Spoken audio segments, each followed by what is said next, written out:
Engineers are always up for a challenge, and some of the machines you'll see here today were built by teams who thought that being fast simply wasn't enough. From cars to bikes to jets to rocket-powered experiments, this list pulls together the most ambitious speed projects ever put on wheels, wings, or rails.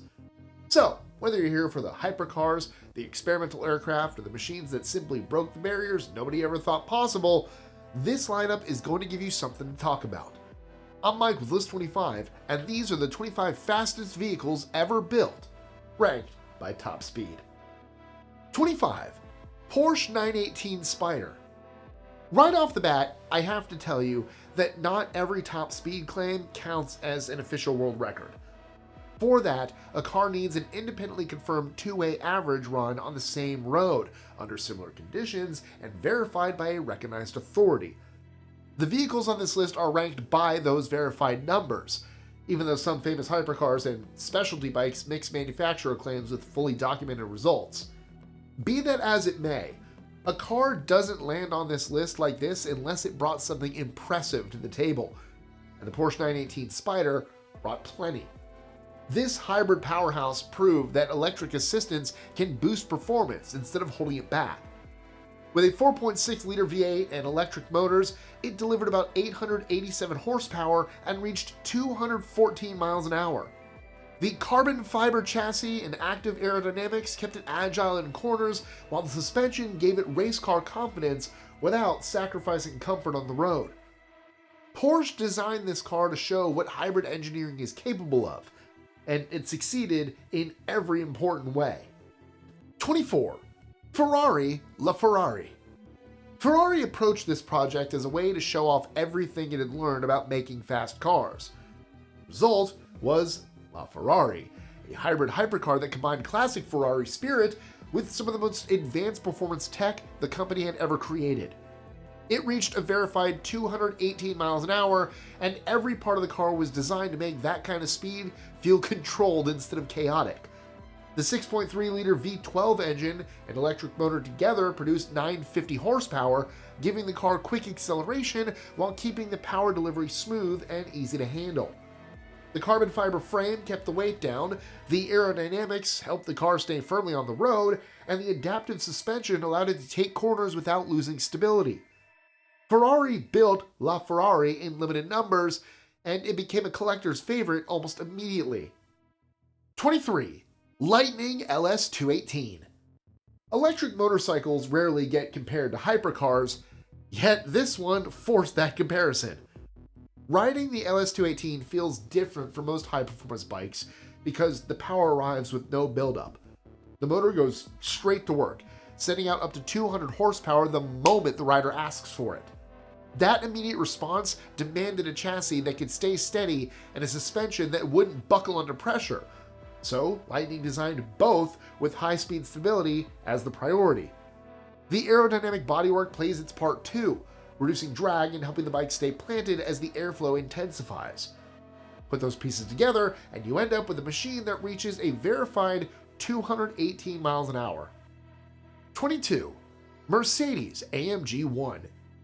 When a brand brings its racing program directly to the street, you get a car like the Mercedes-AMG One. Built for performance instead of looks, it proves its point with a verified top speed of 219. There's nothing ordinary about this car. Every key part comes from Mercedes' championship-winning Formula One program. A 1.6-liter turbo V6 and 4 electric motors combined to make over 1,000 horsepower, and the drivetrain is designed to work as a team, so the AMG One moves with the rhythm of a race car, not a typical street car. The carbon fiber body, detailed aerodynamic shaping, and high-performance suspension create the stability needed for a machine that operates comfortably in speed ranges where most cars struggle. Also, a fun fact about Mercedes, it's the same vowel said 3 different ways. Mercedes. Bonus fact for you. 21. Aston Martin 177. Aston Martin designed this model to combine top-level performance with luxury. The 177 was their entry into hypercar world, and its verified 220 miles an hour proved that the company's luxury reputation didn't hold it back in the slightest. This was Aston Martin stepping into a new arena with confidence. The 7.3-liter naturally aspirated V12 produced 750 horsepower, giving the car a strong but smooth surge of power. The carbon fiber chassis kept it light and stiff, while the aerodynamic design and advanced suspension helped the car stay stable at high speeds. But the 177 was more than just fast, it showed off Aston Martin's famous craftsmanship, from the quality of the cabin materials to the careful fit and finish of every part. Aston Martin only made 77 of these cars, and with its rare mix of speed, elegance, and exclusivity, well, fans totally went gaga for it. 20. Lamborghini Aventador LP780 Ultimae. Lamborghini ended the Aventador line with a final model focused on pure speed. The Ultimae showed off everything the platform had learned over 10 years, and its confirmed top speed of 221 miles an hour proved it. Powered by a 6.5-liter V12, the car produces 769 horsepower without turbocharging. That choice gives the engine something close to primal, raw, immediate character. The all-wheel drive system delivers the power smoothly, and the improved aerodynamics help the car stay stable at high speeds. Lamborghini didn't just depend on raw power. They designed the monocoque suspension and bodywork to work together as one at high speeds. It was a fitting farewell to Lamborghini's pure V12 era. 19. Gordon Murray Automotive T50. Oh boy, just look at that rear end for a second. Gordon Murray wanted to show that lightweight engineering still matters when it comes to speed. Instead of focusing on high horsepower, the T50 was designed for balance, precision, and a strong connection to the road. The car uses a 3.9-liter naturally aspirated V12 with about 663 horsepower, but its manual transmission and low weight make it feel sharp and responsive. Murray also included a rear-mounted fan system to control airflow and increase downforce and stability, a feature that's rare in modern road cars. The carbon fiber monocoque makes the car strong, and its aerodynamics help it stay agile at high speeds. The T50 wasn't made to impress with size or power. It was created to show what smart engineering can achieve when the main goal is to engage the driver. 18. Pagani Huayra. Pagani has never aimed for ordinary, and this model arrived as a statement piece in every sense. The Huayra's character begins with its 6-liter twin-turbo V12 from Mercedes-AMG, producing between 720 and 791 horsepower, depending on the version. Instead of focusing only on raw power, Pagani designed the rest of the car to work in harmony with the engine. The carbon titanium monocoque helps keep the car light, and the suspension and active aerodynamics act as a stabilizing system rather than a set of flashy add-ons. Only after all of that does the top speed number make sense. The Huayra can reach 238 miles an hour because every part of the car is designed to achieve that speed, all while staying true to the brand's obsession with artistic design. 17. McLaren F1. Okay, hang on to your seats, because we're moving into seriously sexy territory. That is, if a car can be sexy. Hey, to each their own. Very few cars in history have ever changed expectations as this one did. The F1 was created around a simple idea: build a driver's car first and let the performance follow. That approach led to a central seating position, 3 pedals, a manual gearbox, and a focus on weight reduction that bordered on obsessive. Only after those decisions were locked in did the team add the 6.1-liter BMW V12, which made 618 horsepower and paired perfectly with the lightweight structure.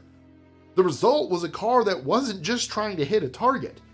It actually did, reaching a verified 240.1 miles per hour and showing what a road-legal car could really do. 16. Kawasaki Ninja H2R. Kawasaki created the H2R with a single goal: to find out just how fast a motorcycle could go before the laws of physics took over. At its core, the H2R uses a supercharged 998cc engine that makes over 310 horsepower. The bigger challenge, though, was building a frame and body shape that could handle the huge forces at such high speeds. Kawasaki strengthened the frame to limit flex and designed the body to cut down on turbulence at high speeds. They also tuned the suspension and geometry to help the tires stay firmly on the track, which is crucial when so much weight rests on just two wheels. The H2R has hit speeds close to 290 miles an hour, making it one of the fastest motorcycles ever built. 15. McLaren Speedtail. McLaren built this machine to stretch what a Grand Tour could deliver at extreme speeds. The Speedtail reaches 250 miles an hour, but the interesting part is how naturally it gets there. Engineers gave the car a teardrop shape to cut down on drag, even before deciding on the engine layout. This choice gave the hybrid system a big edge. The twin-turbo 4-liter V8 and electric motor together make 1,036 horsepower, but what really sets the car apart is how smoothly it moves through the air. This car is unusual for a McLaren. It's built for travel, yet it delivers performance numbers that used to be found only in lightweight, stripped-down performance builds. 14. SSC Ultimate Aero TT. This entry came from a company determined to show that a smaller American builder could challenge the giants. In 2007, the Ultimate Aero TT reached a verified 256.1 miles an hour, a number that earned it the Guinness World Record for the fastest production car in the world at the time, and pushed SCC into the global spotlight almost overnight. Working backward from that achievement reveals how the company approached the build. The car's light frame made things easier for the engine, and its smooth shape helped it move quickly through the air. The 6.3-liter twin-turbo V8 made up to 1,287 horsepower, but SCC made sure the power was easy to handle. The suspension kept the car steady without using complicated drive modes or heavy electronics. In the end, the Aero TT earned its record by blending straightforward ideas with clever engineering. 13. Rimac Nevera. The Nevera was built with a clean sheet mindset. Instead of adapting old ideas, the team focused on what electric systems do best. 4 independent motors work as a coordinated unit, producing 1,914 horsepower and allowing the car to adjust traction and balance in real time. The carbon fiber structure is shaped for strength and efficiency, and the active Aero helps the car manage huge loads at high speeds. Now let me just say, the thermal management system deserves attention too, since it keeps the motors and batteries at peak output during demanding runs. All of this comes together at a verified top speed of 258 miles an hour, securing the Nevera's place as the fastest production electric car in the world. 12. Bugatti Veyron Supersport. Building a machine like the Veyron Supersport meant solving problems before the car ever touched a road. To handle the heat from its 8-liter quad-turbo W16 engine, the car needed a special cooling system. Making 1,200 horsepower manageable called for an all-wheel drive setup that could distribute power evenly. For stability, engineers used carbon fiber and carefully designed the aerodynamics to keep the car steady at high speeds. Once all of that came together, the incredible top speed was almost a byproduct. The Veyron Supersport hit a verified 267.8 miles an hour in 2010, taking the title of the world's fastest production car, and in the process, 100% redefining what a luxury-focused hypercar could achieve. 11. MTT 420RR. There aren't many production bikes powered by a turbo engine, which already tells you this one plays by different rules. Marine Turbo Technologies created the 420RR not to follow superbike trends, but to use a compact turbine engine that was originally made by Rolls-Royce. Yes, that Rolls-Royce. The engine makes about 420 horsepower and delivers power in a way that feels more like flying than racing. And the frame is intentionally simple to manage heat and weight, while the suspension was selected to tolerate the unusually strong, steady thrust. The result is a motorcycle that can reportedly reach around 273 miles an hour, a speed that almost no piston-driven bike could match, not even in theory. 10. Koenigsegg Agera RS. If you haven't heard of Koenigsegg or the Agera RS before, well, I'm glad you're here. Sweden might not be the first country that comes to mind when talking about hypercars, but Koenigsegg has spent years proving it deserves a place in that conversation. They built record breakers with a fraction of the resources the larger brands have, and the Agera RS is the best example of that. The Agera RS achieved a verified two-way average speed of 277.8 miles an hour, setting a new standard for production car performance. Its twin-turbo 5-liter V8 engine delivers up to 1,160 horsepower. But what defines the Agera RS is how efficiently it uses that power. The carbon fiber chassis keeps the structure tight, and the aerodynamic design directs airflow in a way that reduces strain on the car at high speeds. The supertension is tuned to stay calm even when the surface or weather changes. Koenigsegg also customized each car for its buyer, so you can get your own tweaks and adjustments without changing the car's personality. Just have to have some money. At least $5. 9. SSC Tuatara. The Tuatara wasn't treated as a follow-up to the Aero TT. It was built as a clean attempt to move that ceiling even higher. SCC first focused on creating a body with as little aerodynamic resistance as possible, designing the car around extremely low drag before turning to the powertrain. The twin-turbo 5.9-liter V8 would eventually deliver up to 1,750 horsepower, but the car's real advantage comes from the way its lightweight structure and airflow management allow that power to carry farther at high speed. Once everything was in place, the Tuatara reached a verified 2A average of 282.9 miles an hour, which is incredible, placing it among the fastest road-legal cars ever tested. 8. Top Oil-Ack attack. Okay, as you can see, we're making massive jumps now. Have you ever heard of the Bonneville Salt Flats?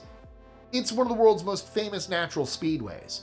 A wide open salt pan where racers have been setting records since the 30s. Some of the most iconic land speed achievements were logged on that crust of salt.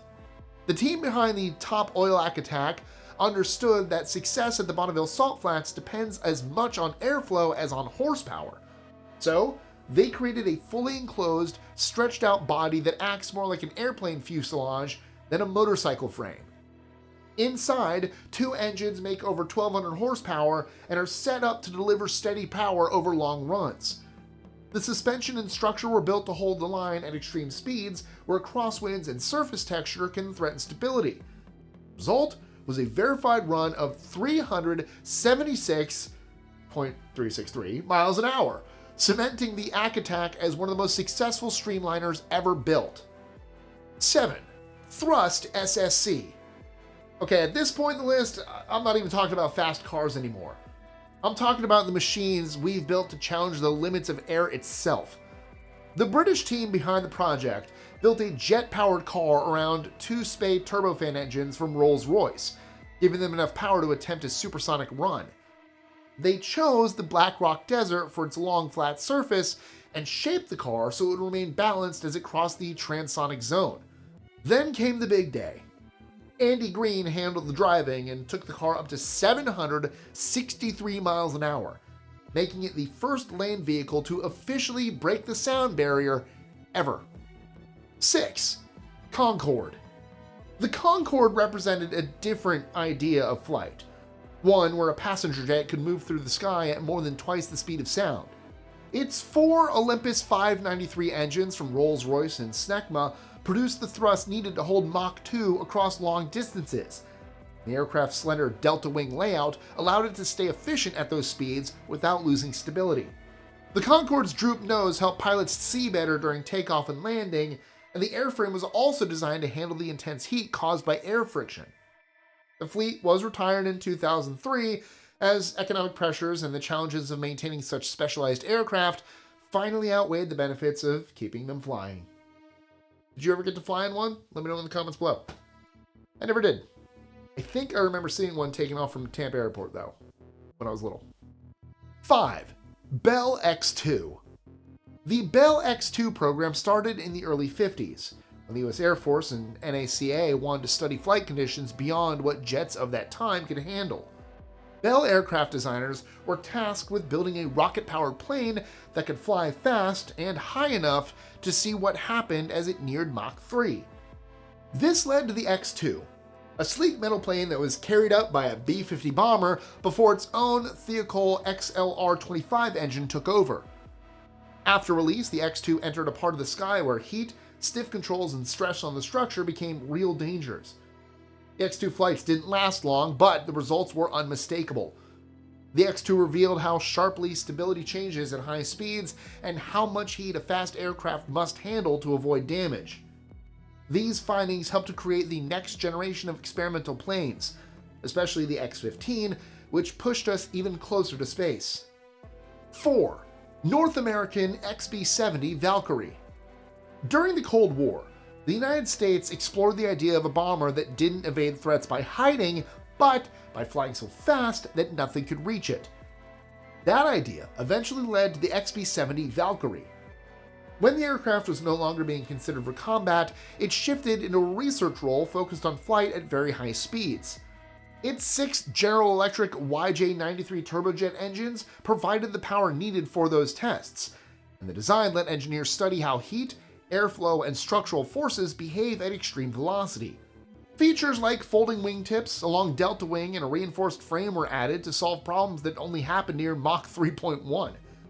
Only a small number of Valkyries were finally built, and none of them entered regular service, but the data gathered from those flights influenced a wide range of future aerospace projects. 3. Mikoyan-Gurevich MiG-25. Almost everybody alive today has heard of a MiG before. It was born during a time when the Soviet Union wanted a fighter that could sprint straight into the stratosphere and meet intruders head-on. What they built was a machine that behaved less like a traditional jet and more like a rocket with wings. The MiG-25's 2 turbojet engines could propel it close to Mach 3, and its stainless steel frame managed the intense heat from such high speeds. Its main advantage was speed, which allowed the Soviets to intercept surveillance planes and high-flying bombers that other jets couldn't catch. The trade-off was agility. But when you're flying above 70,000 feet and closing in on Mach 3, turning tight circles is not really the priority. The MiG-25 stayed in service for decades and still holds a place among the fastest military jets ever put into action. 2. Lockheed SR-71 Blackbird. The SR-71 was made possible when titanium, unique fuel chemistry, and some unusual engineering choices all came together at just the right moment in time. Lockheed used titanium throughout the plane because regular aluminum would soften from the heat at Mach 3. They even redesigned the windows to handle temperatures that would melt normal cockpit glass. The engines ran on a fuel blend that was hard to ignite on the ground, but stayed stable at high altitudes. These choices let the jet fly through air that was thick enough to be challenging, but thin enough to make it hard for missiles to track. When people call the Blackbird an air-breathing aircraft, they mean its engines used oxygen from the air instead of carrying their own oxidizer like rockets. No piloted plane with this kind of engine has ever gone faster. Reaching roughly 2,193 miles an hour, that design held up so well that decades later, the Blackbird still represents the high watermark for this category of flight. 1. North American X-15. Aviation before the X-15 followed one set of rules. The aviation that came after it followed another. The aircraft operated in the zone where wing lift, engine thrust, and atmospheric density stopped behaving in predictable ways. So yeah, reaching speeds over Mach 6 wasn't just impressive, it forced engineers to rewrite the math behind high-speed flight. Each mission tested out new ideas about thermal protection and maneuvering at extreme altitudes. Its pilots learned how the controls felt when the aircraft was barely touching the atmosphere, then practiced re-entry profiles usually left to spacecraft. The X-15's fastest run, more than 4,500 miles an hour, marked the point in history where airplanes ended and spaceflight basically began. And that's a wrap. If you enjoyed going through the fastest machines humans have ever built, tap like and subscribe so YouTube brings you back here again tomorrow. We post new lists all the time. And if you want to stay on the speed train a little bit longer, our related video, 25 Fastest Things in the World, is a perfect follow-up. That one goes way beyond machines and gets into people, animals, and records you probably didn't even know existed. The link to that video is going to appear right about here.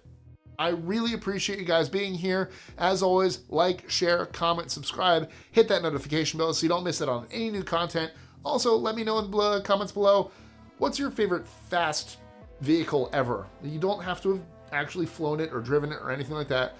I have always been a big fan of the F-14 Tomcats, one of my favorite planes. I've never flown one, shockingly. Just let me know, what's your favorite vehicle? Let me know in the comments below. I'll catch you guys later. Gotta go fast.